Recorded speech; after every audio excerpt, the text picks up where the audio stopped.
Hi guys, and welcome back to this week's video. I am so glad that you guys are here with me this week. This week I will be doing another tag video, and this time I'm going to be doing the Why I Am a Reader tag. Now this tag entails questions that basically talk about the books and the novels and the different things that are to do with books that shaped me as the reader that I am today. I saw this video on Reagan's channel, the Peruse Project. I will link her video down below. I don't think that she was the original person that created the video, but she's the one that I saw the video on her channel. So I will link her information down below, so you guys should go and check her. Let's go ahead and get right into the tag. The first question is to name one word that would describe you as a reader. Now, when I was thinking about all of the different amazing words that I could use to describe myself as a reader, there were a couple of words that I kept falling back on, and one of them was fantasy and the other was fiction, and so I decided to combine both of those words to come up with my own definition describing word of how I would be described as a reader, and that would be fantastical fiction. And I did look up the word fantastical, and it is a real word, and I'm going to read you guys the definition.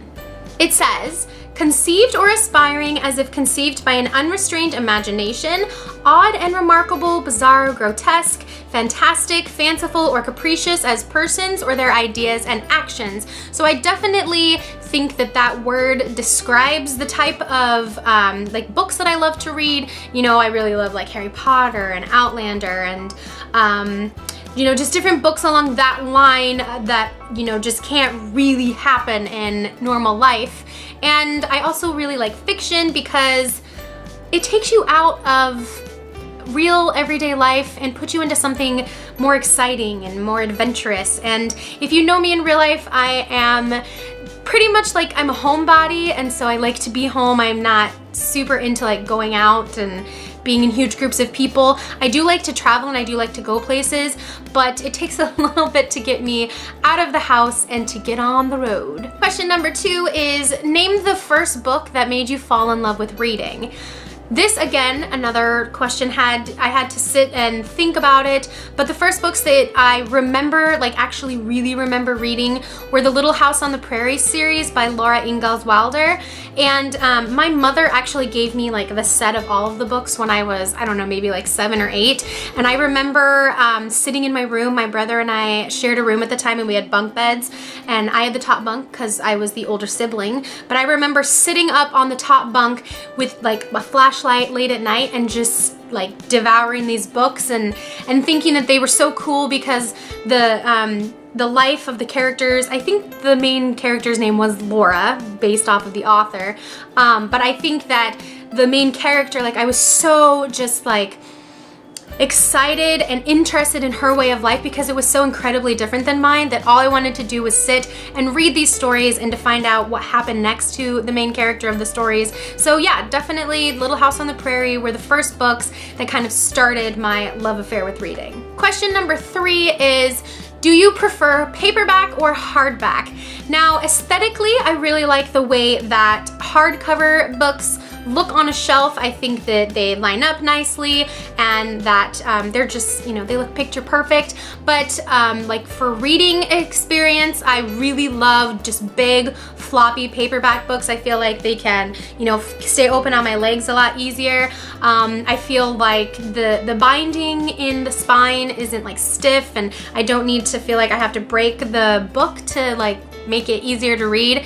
So I definitely would say I would take a paperback book any day over, or sorry, no, is it paperback? Yes, paperback book any day over a hardcover book. Question number 4, how has reading shaped your identity? If you know me in real life, you know that I am constantly reading a book.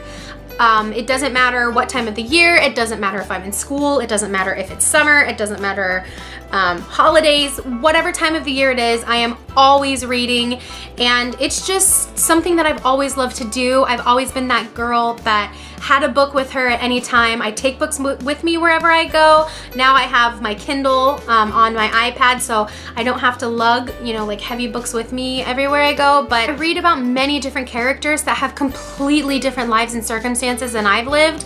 And I feel like it just helps to make me, yeah, just more open-minded to different situations in the world. Another way that it has shaped my identity is that in times when I am sad or distressed or stressed out, or life is just not going how I want it to go, I feel like with books, I have found a place where I can go and just feel comforted. And you know, these words from these authors and the different characters, like I feel like I always have a friend that I can go to, and I don't have to worry about complaining to them because they just talk to me and tell me everything that's happening in their lives. And I just feel like it makes a person, it makes you more empathetic, and it just gives you more compassion and just makes you feel better. Reading makes me feel happy. So I would definitely say that it has completely shaped the person that I am today. Question number 5 is, what book do you read when you want to feel comforted?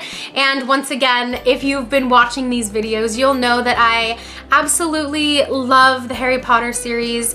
There was a time in my life when my husband and I first moved from California to Utah that I was just super depressed. I was homesick.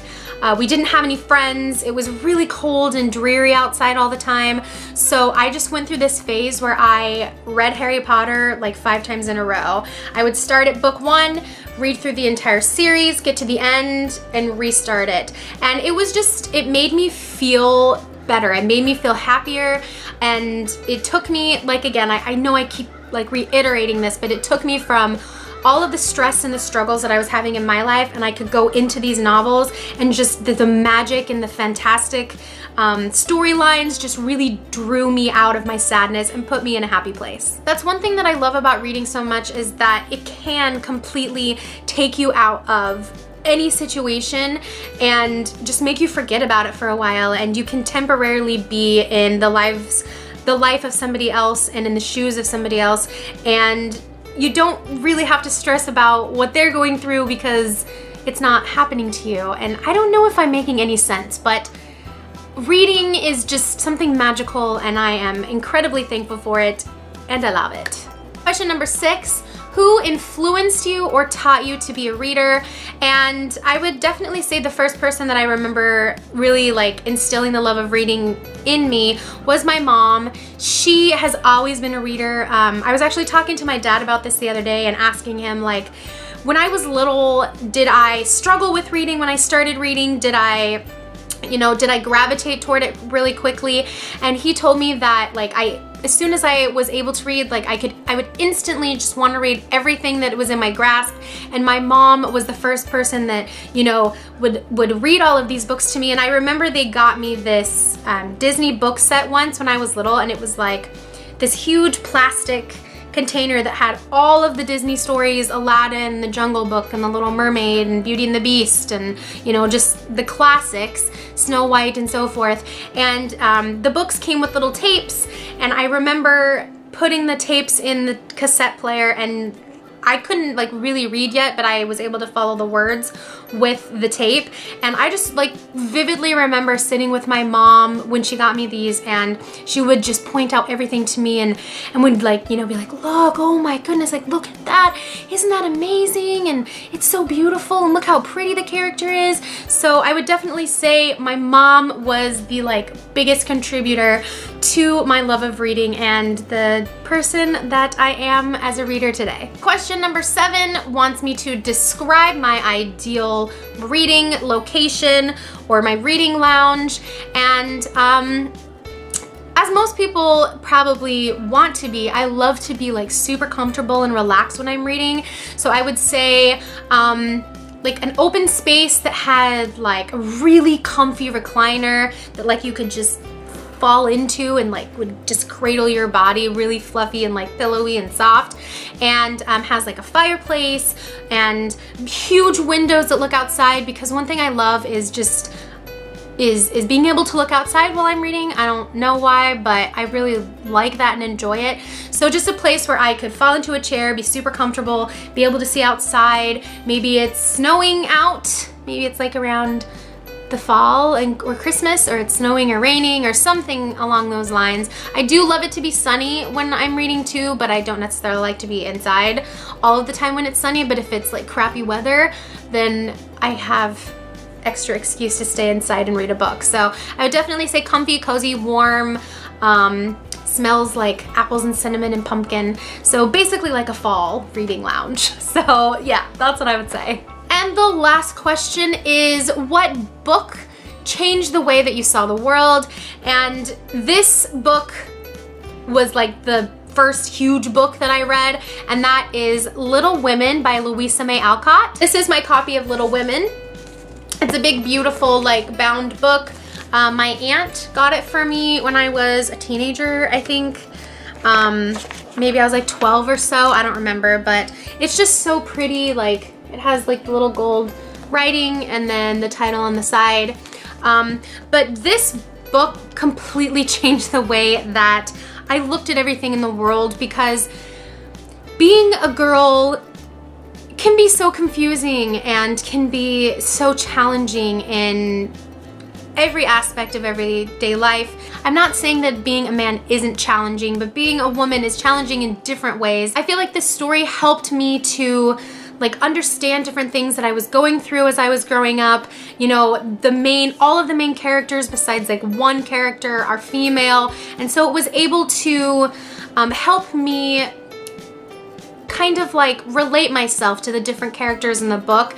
And it was the first experience I had a main character dies in this book, and it was like my first experience with dealing with that type of death, like losing a friend per se.